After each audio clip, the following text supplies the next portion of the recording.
Welcome to the next part of chemistry. Chapter 2 is matter around us pure. So in this part we are going to study about solution. What is a solution? I hope you have your pens and your notebooks with you and you're taking notes. And remember, when I tell you to submit homework, I also want to see your notes. Students are submitting their homeworks to me on time, but I don't see their notes there. So when you send your homework, I also would want to see what kind of notes you have written. That way I can understand that how well you have watched this video. Let's go ahead. What is a solution? You always hear about this word in chemistry, a solution. But since we have not started with, inorganic chemistry with solutions and how chemical reaction takes place with in solution form. So you have heard about it, but you have not actually used this term anywhere. So before using this term solution in chemistry, you should exactly have the idea that what solution exactly is. A solution is a homogeneous mixture of two or more substances. So first thing, let's make it clear. A solution is a mixture. It is not a compound. It is a mixture. But its nature is homogeneous. That means the constituents of solutions are thoroughly mixed with each other. You can't, with your eyes, you can't make out that which constituent is where. So constituents are very well mixed with each other, and the nature of solution is uniform. So in our daily life also we come across many types of solutions. The lemonade is a solution if you don't see small pieces of you can say lemon, or if you have lemon juice, if you have salt, sugar and water, that makes it a solution. So that way lemonade is a homogeneous mixture. Sharbat, they are saying sharbat. Sharbat means when you add some kind of a flavor in water and then you mix it, it becomes homogeneous. Then soda water is also homogeneous. Coke, Pepsi, these are all examples of homogeneous mixtures in the form of solutions. At particle level, there is homogeneity. This word, note it down. Homogeneity. Homogeneity means the particles are thoroughly mixed with each other. Completely, you can say, what do they tell in a for a homogeneous mixture? They are completely uniform in nature. Yeah, the particles are uniformly spread throughout the mixture, and they cannot be seen as separate. Okay. For example, lemonade has some same taste throughout. This shows that the particles of sugar or salt are evenly distributed in solution. The substance making up the solution are called the components of solution. So who makes up the solution? Its components. So what are the components of a solution? The solvent, please note it down, solvent and solute. Who makes up the solution? Solvent and solute. What is solvent? Solvent is a component which is present in large amount. Like in lemonade, water is the solvent, correct? In lemonade, water is the solvent. In sharbat also, water is the solvent. In Coke also, water is the solvent. So water is generally a universal solvent. It is used for dissolving many substances in our day-to-day lives. Solute. Solute is the component which is present in lesser amount. Like salt is a solute. Sugar is a solute in lemonade. The solution of lemonade has got water as a solvent and salt and sugar as solute. Also, lime juice is solute. So, a solute is a substance which dissolves, and the solvent is a substance in which the dissolution takes place. Beautifully said. Solute is a substance which dissolves, and the solvent is a substance in which dissolution takes place. For example, if a crystal of sugar is dropped into a beaker of water, it dissolves to form a solution. In this case, sugar crystal is the solute and water is the solvent, right? So sugar, which is solute, plus water, which is solvent, makes up solution of sugar in water. This is a very plain, simple example which you can relate with in your day-to-day life, right?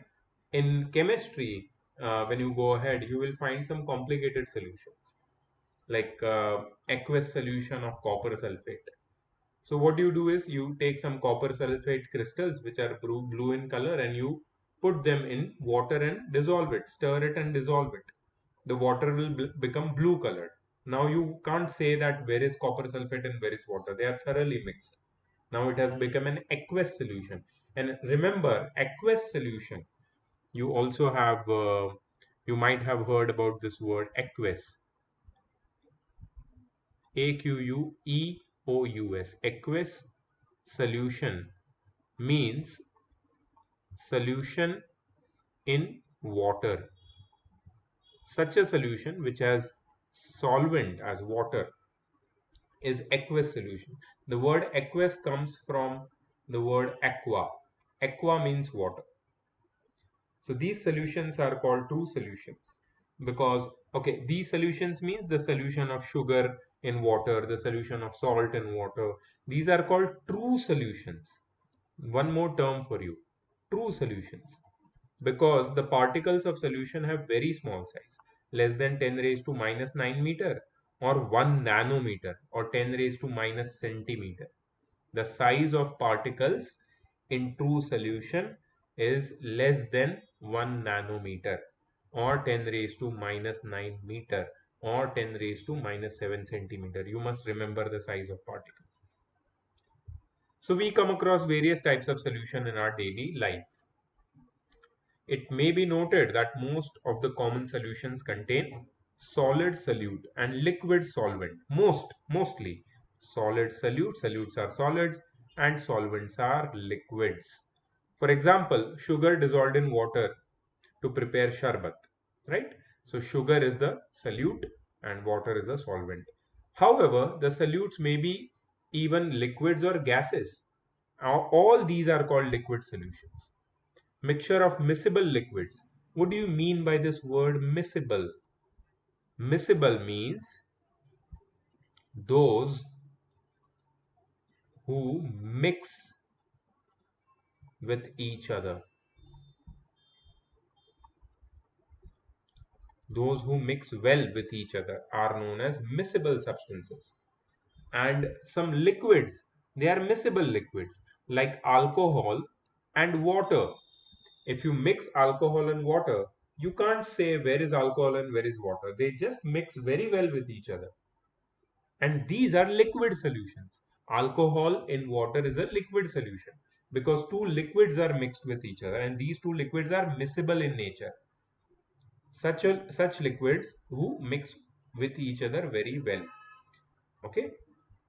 Okay. CO2, carbon dioxide dissolved in water, soda water, is a common example of gas in liquid solutions. Remember that. In addition to liquid solution, we can have examples of solution in which solid or a gas acts as a solvent.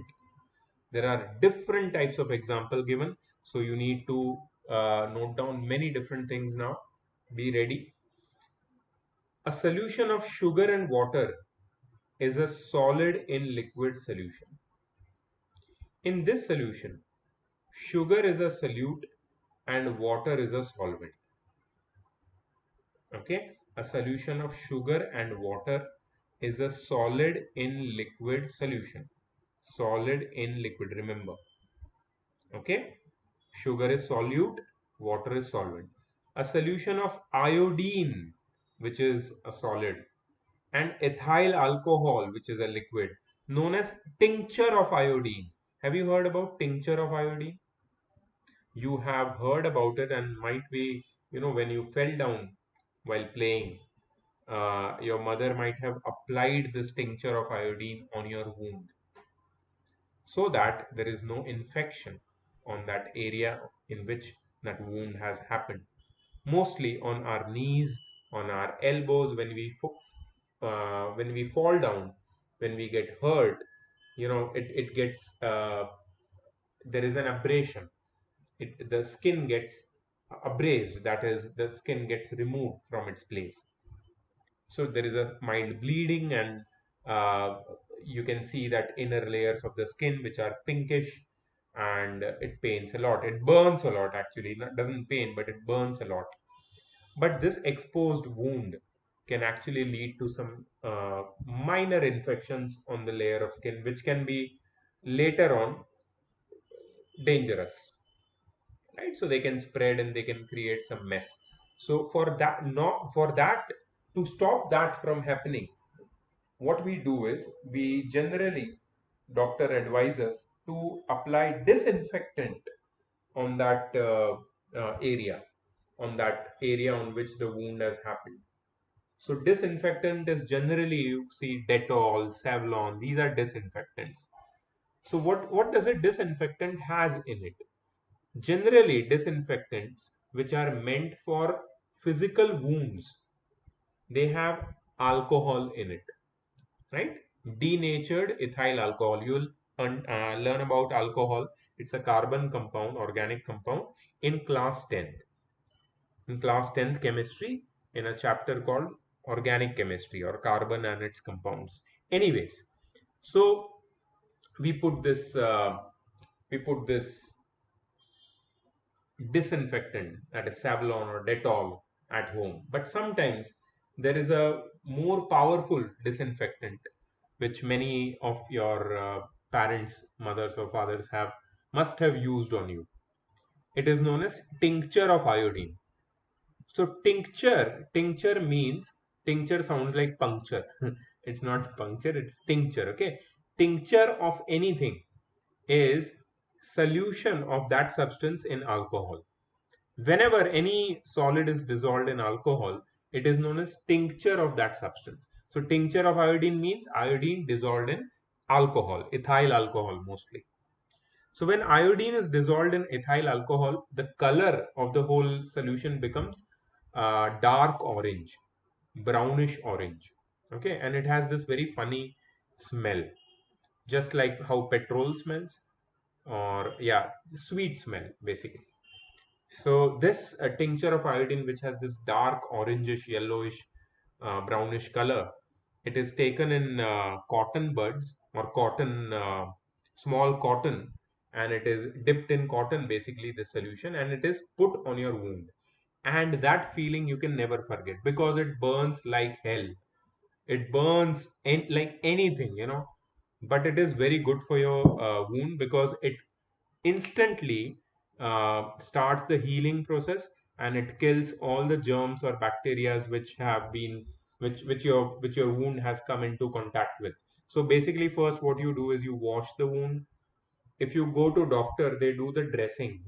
So what do they do is they take hydrogen peroxide. You remember I told you about hydrogen peroxide a few classes ago. Its formula is H2O2, like one more oxygen than water, and it is poisonous. So that hydrogen peroxide is also a kind of disinfectant. So they use hydrogen peroxide to clean your wound. If you are at home, no worries. If you don't have hydrogen peroxide, you just wash your wound under running water, lukewarm water, and then you put this tincture of iodine or Savlon or Dettol. What it will do is it will just disinfect your wounded area, and then you can maybe apply some you know lotion or whatever, medicine is there, some cream to heal the wound more effectively over a period of time. So that's how this tincture of iodine topic came, and I told you the whole story. Now you can never forget because this has a story attached with it, right? So what is tincture of iodine? It's a solution of iodine in alcohol. Iodine is the solute, alcohol is the solvent. Okay, you might have seen iodine in iodex. You know iodex?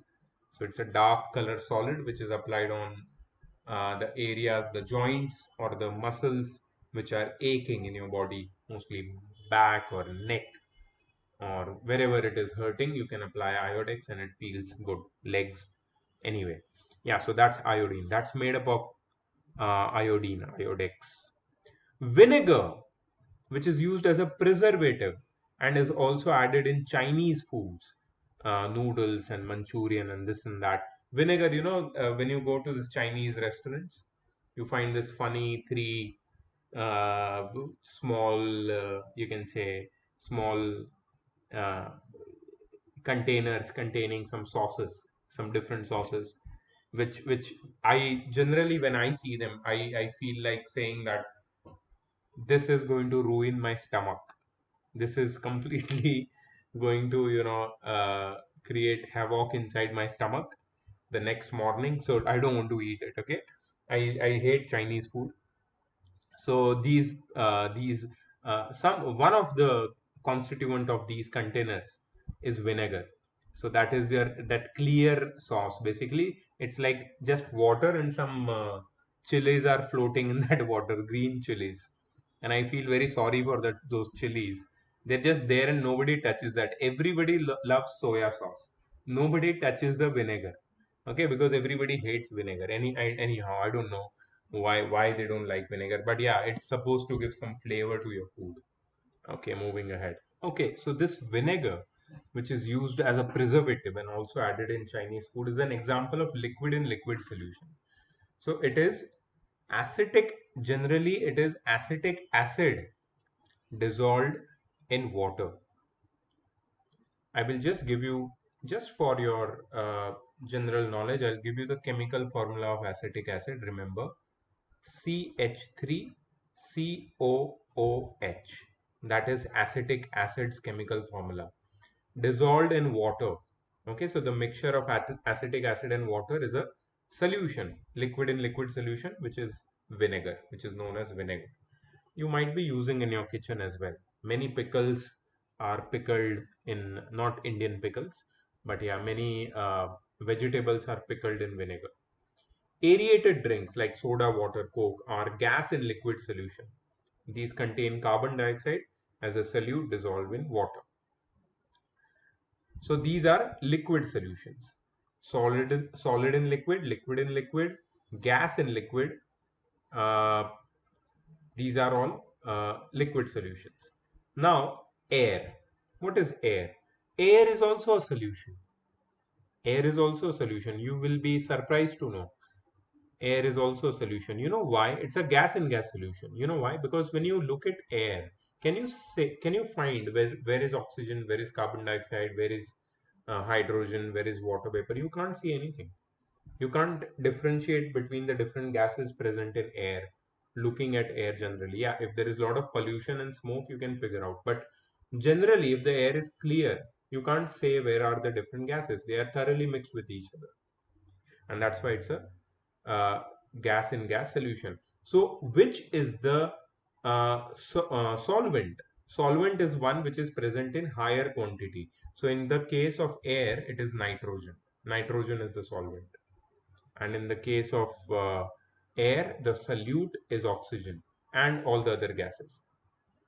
The gases which are present in very small quantities are solute. So it's a gaseous solution. Air is a gaseous solution.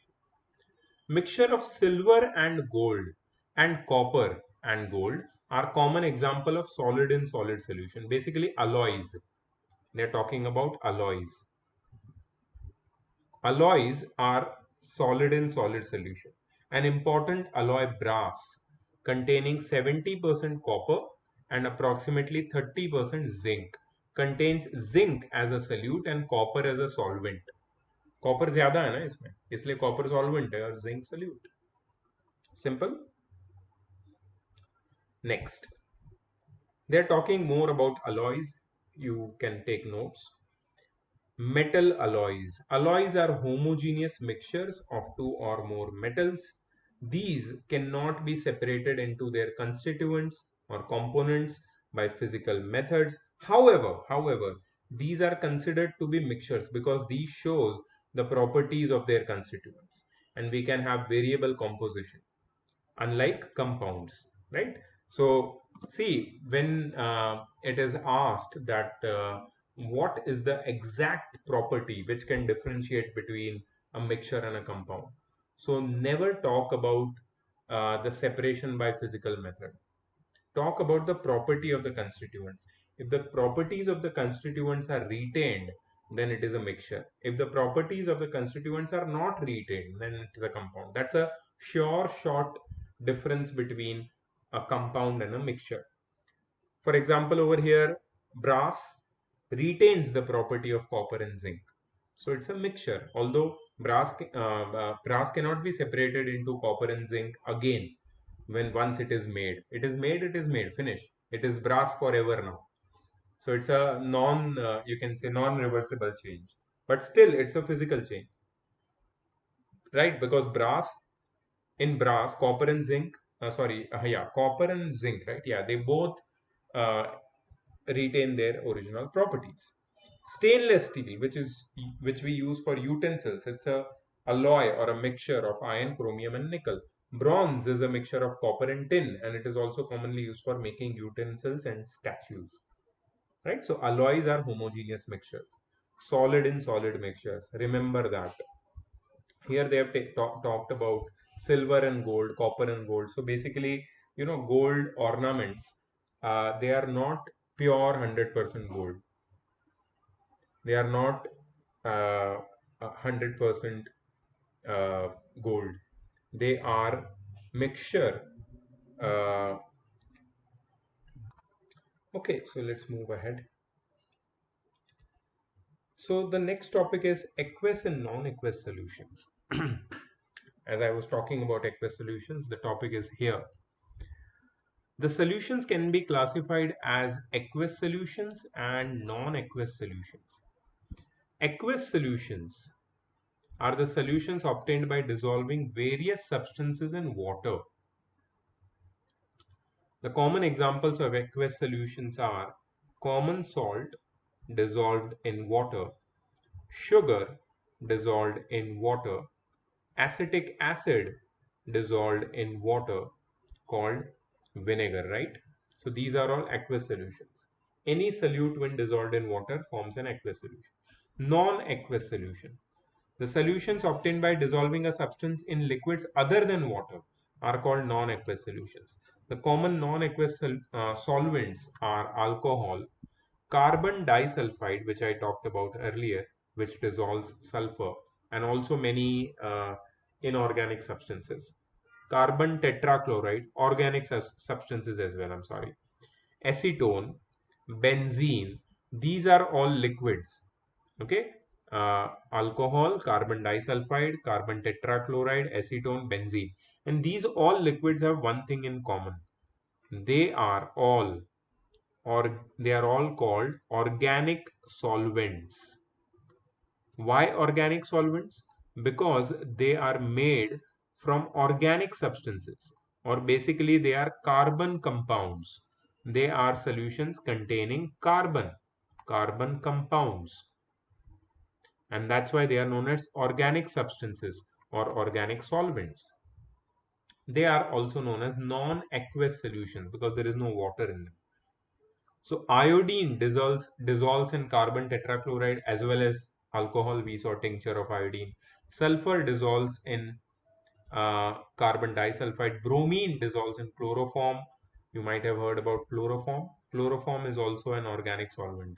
Chloroform is used to, you can say, it is used as an anesthetic to give local anesthesia, maybe to make a person unconscious before a surgery or something. Yeah, you must be thinking for kidnapping children. Don't even go there, okay? Police is hearing you and government is hearing you. So just shut your mouth. Okay, sugar dissolved in alcohol. So these are all the examples of non-aqueous solution. What are the properties of solutions? So we are just going deep into the topic of solution. A solution is homogeneous in nature. It may be noted that in a solution, there is homogeneity at micro level. For example, in sugar solution, sugar and water molecules mix with each other so uniformly that if we take 1 ml of solution from any part of the solution, it will have the same sweetness and concentration. In other words, it will have the same number of sugar and water molecules per unit volume, no matter how small the volume may be. So the homogeneity is in a homogeneous solution, the homogeneity is at micro level. The size of particles in a solution, any solution, okay, whatever solutions we have been studying and reading about, we are talking about every one of them as at general point of view, okay. So the size of particles of solutions is less than 10 raised to minus 9 meter, or it is also called as 1 nanometer, okay. Remember that 1 nanometer, you know nano, right? Nano is the nano fiber, nanotech, you know, the one which the suit of Iron Man in many of the latest Avenger movies, Infinity War or Endgame. That's basically nanotech. Okay, so yeah, nano is basically a small size. 1 nanometer is equal to 10 raised to minus 9 meter. Okay, so that's a very small size. Don't ask me why the suit of Iron Man has got nanotech and how did he get nanotech. I don't know. You should ask Avengers, not me. Okay, therefore, they cannot be seen with naked eye. What cannot be seen with naked eye? The size of particles of solution. The particles of the solution cannot be seen even with the help of a microscope. The particles of solution easily pass through filter paper. Yes, this is very important. What would happen if you filter sugar solution or a lemonade? Nothing. So particles of solution cannot be separated by the process of filtration, because what is the reason? Because the particles are very, very small and they pass through the filter paper. The solute particles in solution do not settle on keeping. What is settling on keeping? Suppose you have a container, and in this container you have water and sand. Okay, so if you stir the solution, all the sand particles will get disturbed. Okay, and after some time, if you see, the whole solution becomes clear and all the sand particles are, they just settle down, and the solution above it, sorry, the mixture about it, not above it, not the solution, the mixture above it becomes, the water above it or liquid above it becomes clear. So that is settling down. Sands, basically sand particles, they settle down in water, but in solutions the particle do not settle down on keeping. So if you have a sugar solution, the particles of sugar do not settle down, they remain dispersed in the solution, just like always. Okay, it does not, it, like you keep a solution for a couple of days, and if you think that all the sugar might have settled down, it doesn't happen that way. A solution is very stable that way. Okay, because of very small size, they do not scatter a beam of light passing through the solution. Now, so what is scattering a beam of light? I think we have talked about scattering a beam of light in the first chapter. That is the matter. What was the first chapter, man? The matter around us, or matter, or something like that. Is matter around us pure? Is this chapter? Uh, what was the first chapter? Matter, I forgot the name. Anyways, so in that chapter, I always forget that name because it's a very tricky name to remember. Anyway, so in that chapter we studied about scattering of light, and I also showed you some photographs of scattering of light. Yeah, so solutions do not scatter a beam of light passing through it. So the path of light is not visible in a solution. So if you want to check whether your given substance, whether your given liquid is a solution or it's not a solution, then you just take a torch and you put your solution in a transparent beaker and keep the torch near the walls of the beaker, glass beaker, so that the light enters the solution. So when you see the light entering the solution, you won't be able to make out the path of the light which passes through the solution. So that means it's a solution, because the particles are so small that they are not able to scatter the beam of light which is passing through the solution. Okay. Next is advantages of preparing a solution. What are the advantages? We know that in a solution, solute and solvent are present in the form of molecules or ions.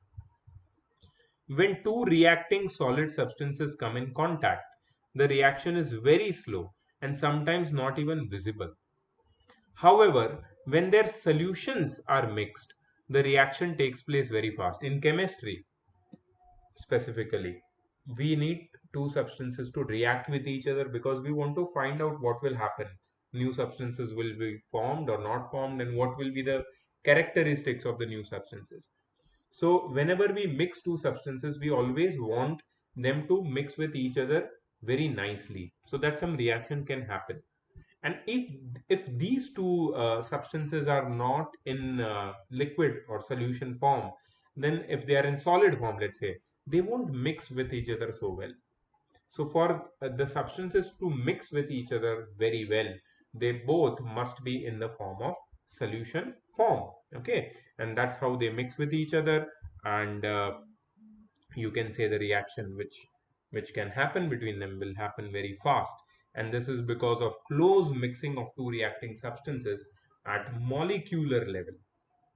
All right, the use of solutions of substances have many advantages in industries, medicines and laboratories.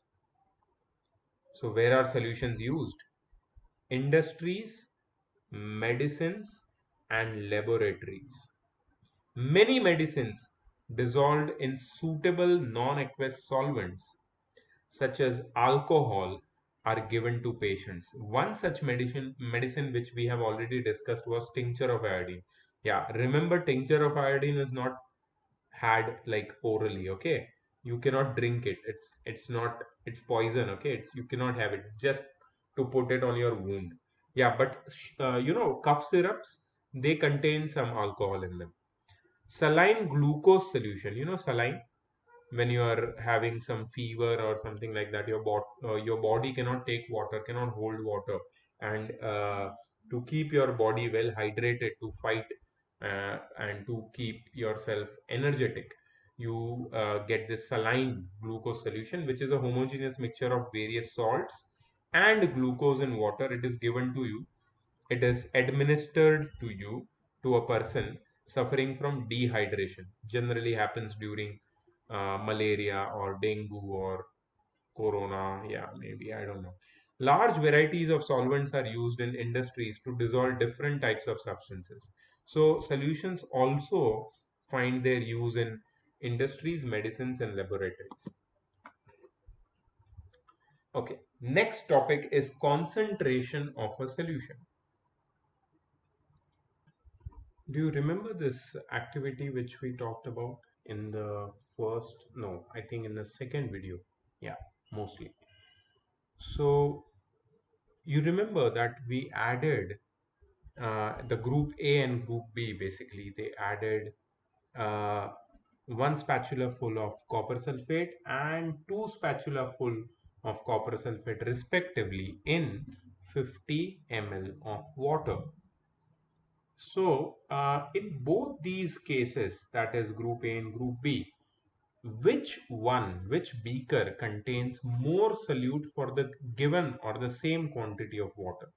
Of course, group B. And that's why we also had observed in this particular activity that the of concentration, that is the color basically. I can't use the word concentration because that's what I have to teach you, what concentration is. Okay, concentration of a solution. When you hear the word concentration, it's like it gives you a lot of stress. Oh, I have to concentrate at one place. Concentrate is to focus, right? But here concentration means slightly different thing. So the color of the solution which had more quantity of solute was a little bit deeper, darker, dark blue, and the color of the solution with less quantity of copper sulfate was little bit, you can say, lighter. Okay, so what concentration has to do with this? Now the relative proportion of solute and solvent may be varied to any extent. Suppose you have two glasses of water. In one glass of water you add 1 spoon of sugar. In other glass of water you add 5 spoons of sugar. So both are solutions, They both contain water as solvent and sugar as solute, but the quantity of solute in both the glasses are different. So the solution which contains more amount of solute for a given quantity of solvent has higher concentration. That is what is the meaning of concentration. Okay, the opposite of concentration, concentrated solution. The opposite of concentrated solution is a dilute solution. So what do you mean by dilute? Dilute means uh, the solution in which the amount of solvent is relatively less.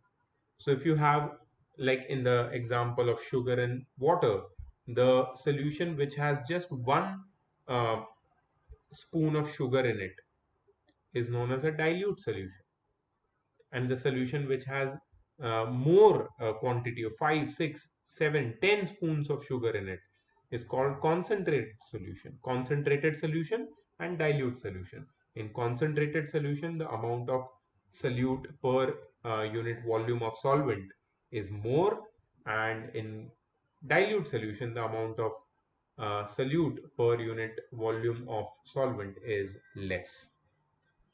So how this concentration of a solution is expressed, because we cannot always talk about concentrated or dilute in terms of, relative terms. You can't talk about concentrated solution or dilute solution in terms of what feels concentrated and dilute to you. No, we should be able to talk about concentration of a solution in terms of numbers. So there must be a certain formula for expressing the concentration of a solution. So there are many ways of expressing concentration of a solution. The simplest method of expressing concentration of a solution is the amount of solute present in a given amount of solution, right? That is amount of solute upon amount of solution. That is the concentration. And it can also be expressed. So this is the first formula, amount of solute upon amount of solution. The second formula is amount of solute upon amount of solvent. That can also be the formula for concentration. Okay. There are two common ways. The first is mass percent. So we can express the concentration in numbers with respect to the mass percent. Now what is mass percent? So mass percent of solute is mass of solute upon mass of solution multiplied by 100.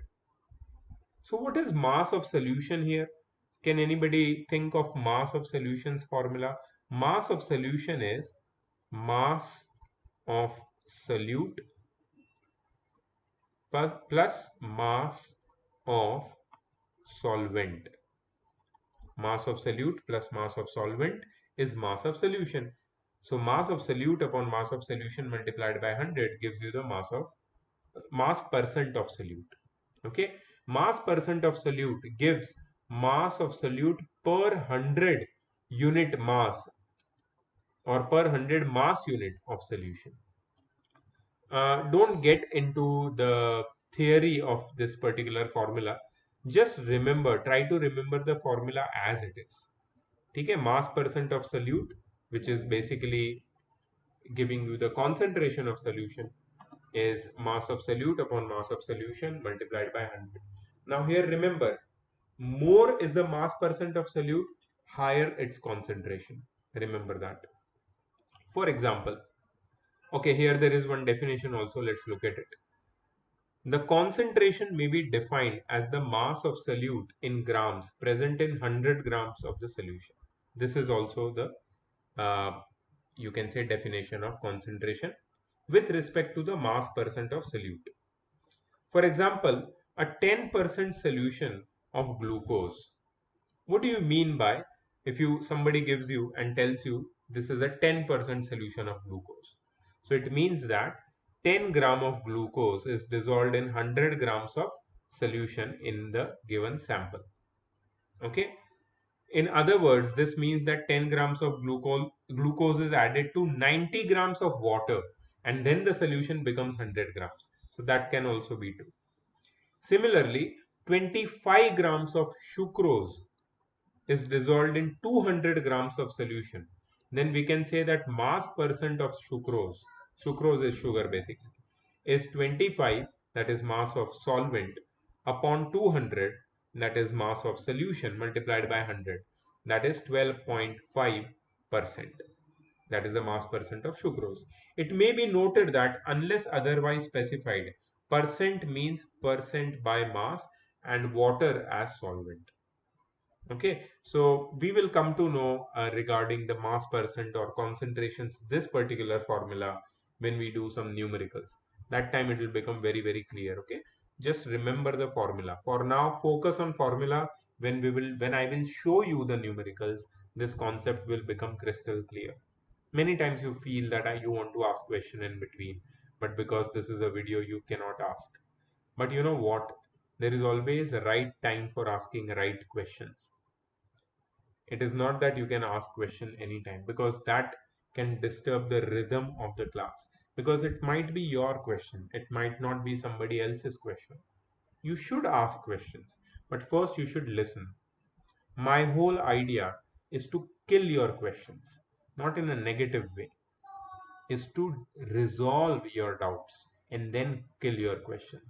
So if I talk and if I cover all the particular topics which might be your question, which might become your question, if I clear them out, if I take care that I'm talking about each and everything in detail in my lecture, so that no question of your remains, you are at such a position that okay, there are no more questions, that means that the lecture is complete. So I believe in giving complete lectures. Yeah, after complete lectures also there may be doubts, but they can be solved while we take live classes, right? So generally we have doubt solving sessions, but that I encourage after you attempt the homework. So I also know that how much you have listened to me while I was giving you the lecture. So don't think that only asking questions in between while teaching, it means that you are understanding everything. No, it's not like that. There are many students in your class who ask unnecessary questions in between and disturb the class. But that does not mean that they are the toppers and they understand everything. They just ask because they are little bit more curious than somebody else. Okay, it is not bad to be curious, but it is also good to be a good listener. It is advisable to be a good listener, so that when you listen everything, all your doubts are slowly resolved automatically. So it is very important to be a good listener, and then the genuine questions which arise or which remain can be definitely discussed whenever we talk, whenever we have this doubt class. Okay, let's go ahead. So next type of method for understanding concentration of a solution is volume percentage. So generally, this mass percentage is calculated when we have solute in solid form and solvent in liquid form. When solvent is in liquid form and solute is in solid form, we calculate mass percent. Volume percent is calculated in some other cases. In volume percent, the solute can be a liquid or a gas. What did I talk about? Yes, solute is solid in mass percent, correct. So solute is a liquid or a gas, and solvent can also be a liquid or a gas, right? So in this case, volume percent is more, you can say, efficient. So volume percent is nothing but volume of solute upon volume of solution multiplied by 100. So here, in the place of you can say mass, we just write volume. For example, you are having 20% of alcohol. 20% of alcohol means the concentration of alcohol in the given solution is 20%, and that means 20 ml of alcohol is present in 100 ml of the solution, or 20 ml of alcohol is mixed with 80 ml of water so that the total volume of solution becomes 100 ml. That is volume percent. Let's start with the examples and we can understand it in a much deeper manner. Okay, a given solution contains 40 gram of sugar in 320 grams of water. Calculate the concentration of sugar, a solution. Now here we have to calculate mass percent. Okay, so concentration or mass percent is equal to mass of solute upon mass of solvent multiplied by 100. Mass of solute upon mass of solvent multiplied by 100. Oh, I'm sorry. One mistake I made. See, this mistake should not happen. Actually, it's mass of solution. So we already know the formula. So what is mass of solute? Mass of solute is 40 gram. Sugar is 40 grams. What is mass of solution? See, mass of solution is not given, but mass of water is given. Water is a solvent. So when 40 gram of sugar is added in 320 grams of water, the total mass of the solution becomes 360 grams. Right? Mass is always added. You cannot just say that oh, it will remain 40 gram. No, it will become 40 plus 320, 360 grams multiplied by 100. So 0 cuts and this becomes 1 by 9 or 100 by 9 grams, and this will become 9 11 1 by 9, 11 1 by 9%, right? 11 1 by 9% is the concentration of the solution, concentration by mass. Yeah, mass percent is also known as concentration by mass, is 11 1 by 9%. That is its concentration. Let's check. 11.1%. Perfect. A solution contains 30 gram of common salt dissolved in 350 grams of water. Calculate the concentration. Very easy. So concentration by mass is equal to mass of solute, which is 30 grams, upon mass of solution. See, water's mass is 350. So total solution's mass will be 350 plus 30, 380 multiplied by 100.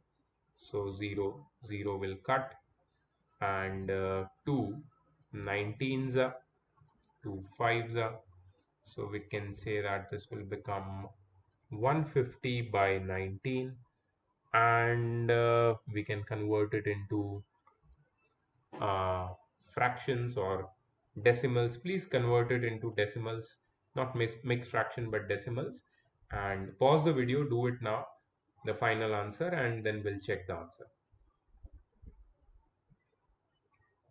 Okay, done. Let's check the answer.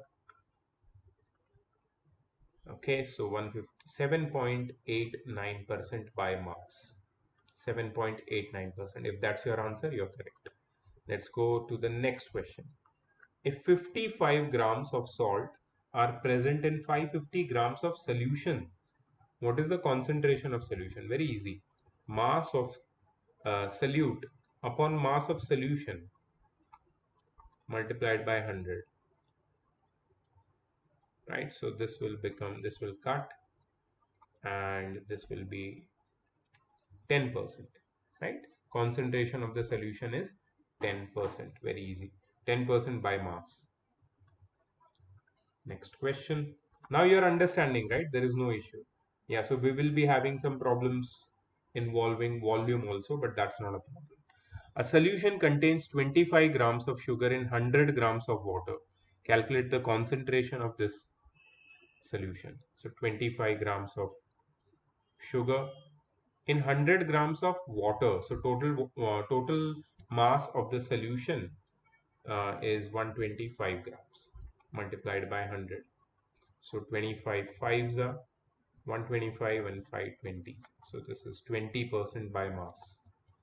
That's the concentration by mass. Perfect. Let's go ahead. I hope you're noting down everything. You can pause the video anytime in between. Okay, now we have concentration by volume. A solution contains 50 ml of ethyl alcohol mixed with 150 ml of water. Now there are both are liquids. Now can you tell which one is the solute and which one is the solvent? Always remember the one which is present in lesser quantity is the solute and one which is present with the greater quantity is the solvent. Okay, so volume concentration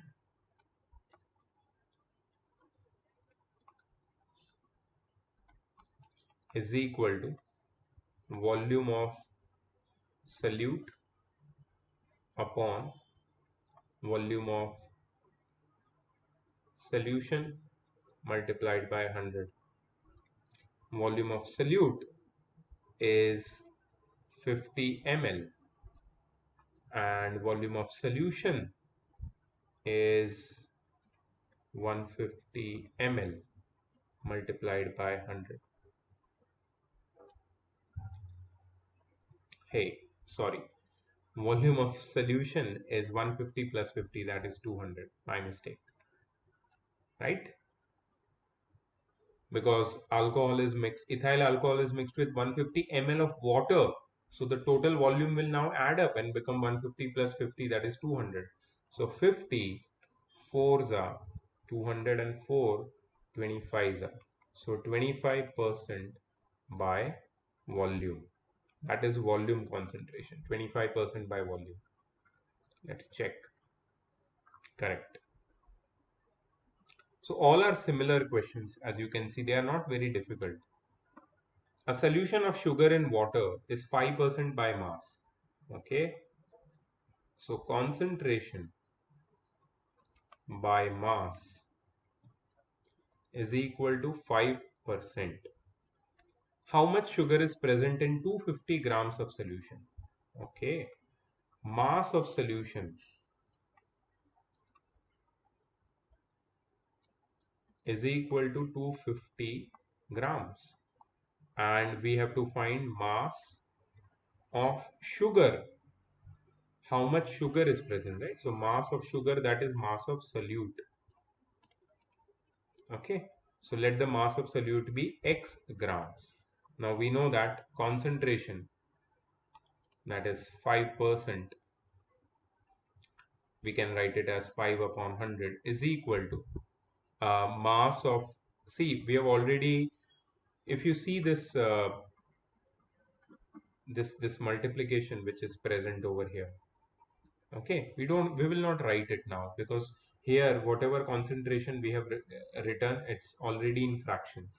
We have converted that from percentage to fractions, that is 5 upon 100. So on the other side we will just write mass of solute, which is x, upon mass of solution, which is 250. So 5 multiplied by 250 upon 100 is equal to x. 0 0 cut, 5 2s are 10 and 2 12.5s are.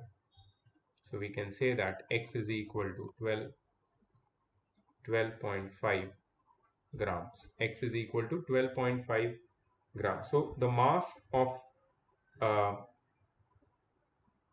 the mass of solute is 12.5 grams. The mass of sugar is 12.5 grams. Let's check. Yes, it's correct. Okay, things are getting interesting here. This will be little interesting. Okay, don't get afraid of this. These kind of questions will not be asked to you, but still I want to solve and show it to you. I want to first try to solve it. Calculate the mass by volume percentage. Whoa, mass by volume percentage. Okay, uh, of 20% solution by mass of sulfuric acid. Okay, now 20% solution by mass of sulfuric acid means mass of acid is equal to 20 grams, mass of solution is you can say 100 grams, and mass of water, right, because that is acid with water becomes the solution, is 80 grams. Okay, we know all these things. Now what is the density of acid? 1.10 gram per milliliter. Whoa, we have to find mass by volume percentage. Okay, so we know the concentration, and from there we know the mass of acid. Okay, let's use the formula for density. Now density is equal to mass per unit volume. Now many of you, they don't know this formula for density because this will be taught to you in physics chapter 3 gravitation part 2.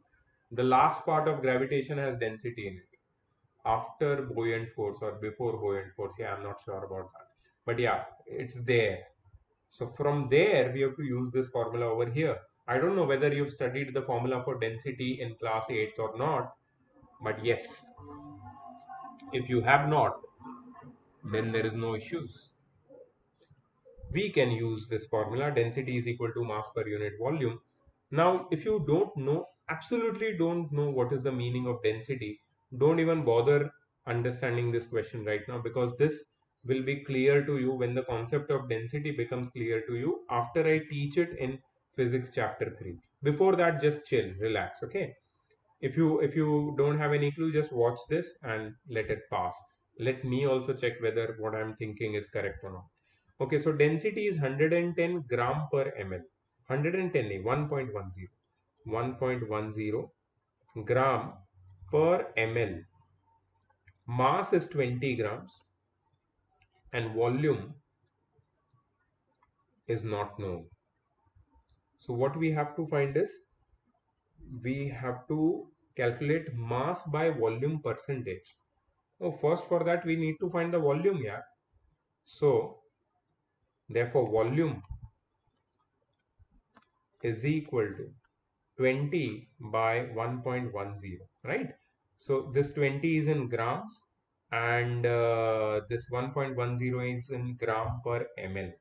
So this gram will cut and per ml will go in the numerator, and here we'll get uh, I'll just shift one more zero, so it will become 200 by 11, 200 by 11 ml. So this is the volume. So we need to find the mass by volume percentage. Okay, so mass upon volume multiplied by 100, that is the mass by volume percentage. So what is the mass? 20 grams. What is the volume? 200 by 11 multiplied by 100, right? So this 11 will go up. So 20 multiplied by 11 upon 200 multiplied by 100. So 100 gets cut with 200, we get 2 here, 2 gets cut with 10. So 10 multiplied by 11 is 110 percentage. Okay, so 110% is the mass by volume percentage in this solution of I don't know, of this solution, or of I'm not sure about this. I'm absolutely not sure, because you know what? This mass I have taken of only acid. Calculate the mass by volume percentage of 20% solution by mass of sulfuric acid. Okay, so we have to calculate the mass by volume percentage of 20% solution of it, not only of acid. Okay, I would like to make one small change. I'm sorry for making it all difficult for you, but I would like to make some small change. Is that I'm going to take the mass of the solution here. So I'm going to take 100 over here. Okay, let's make this change and see that how it affects our answer. So I'll take 100 grams here. So this will be 100, and this will be 1000 by 11, and this will be in the place of 20. We are going to get we are going to get mass like 100. We are going to get 100. Let me check. 100, and in the place of 200 we are going to get 1000 by 11. 200 by 11, no, 1000 by 11. Let me see. So this will be 1000. 11 will go up. Let me just rewrite the whole thing all over again. I'm not sure whether I'm getting the correct answer or not, because as I told you, this question is completely out of our league as of now, but still we can try. So 100 multiplied by 11 upon 1000 multiplied by 100. So these two zeros will cut over here. This one zero will cut over here. Hey, still we are getting the same answer, 110%. So this might be the correct answer, yeah. Let's check. No, it's 22%. So what did they do? Volume of solution is equal to mass upon density. So mass they have taken as 100 grams, and density they have taken 1.10. So volume is 90.9 ml. Okay, that's 1000 divided by 11. Yeah, that's approximately the same. So what is the mass by volume percentage? Oh, how they've used the formula for concentration, and here they are asking mass by volume percentage. They should ask concentration by volume percentage. Mass of solute upon volume of solution. Okay, this is something new. Okay, I think you just skip this particular last question of this thing. Okay. Okay, so the next topic is saturated and unsaturated solution, and that's a little longer topic. So we are going to cover it in the next video.